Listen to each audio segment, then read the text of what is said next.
সংস্কার কমিশনগুলোর প্রতিবেদন নিয়ে রাজনৈতিক দলগুলোর সঙ্গে সরকারের আলোচনা শুরু হবে চলতি মাসের মাঝামাঝির পর, জানিয়েছেন আইন উপদেষ্টা আসিফ নজরুল। শনিবার সন্ধ্যায় ফরেন সার্ভিস একাডেমিতে সংবাদ ব্রিফিংয়ে একথা বলেন তিনি। আইন উপদেষ্টা বলেন, অযথা সময় ক্ষেপণ করে ক্ষমতায় থাকার ইচ্ছা অন্তর্বর্তী সরকারের নেই। মৌলিক সংস্কার করে যত দ্রুত সম্ভব নির্বাচন দেয়া হবে।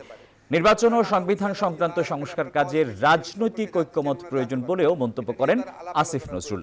এর আগে শনিবার বিকালে 6টি সংস্কার কমিশনের পূর্ণাঙ্গ প্রতিবেদন ওয়েবসাইটে প্রকাশ করা হয়। রাজনৈতিক দলগুলোর সাথে ফেব্রুয়ারি সেকেন্ড উইকের মধ্যে আলোচনা করতে, ফেব্রুয়ারির মাঝামাঝির মধ্যে আলোচনা করতে আগ্রহী।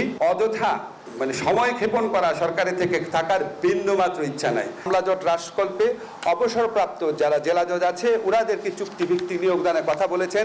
কেউ কেউ আইনজীবী আছেন যারা হয়তো এমন একটা ফি নেন যেটা আপনাদের অনেকের কাছে মনে হতে পারে অ্যাকসেপ্টেবল না। তো ওনারা বলেছেন আইনজীবীদের ফি নির্ধারণে লিখিত চুক্তি এবং রসিদ প্রদান বাধ্যতামূলক করা।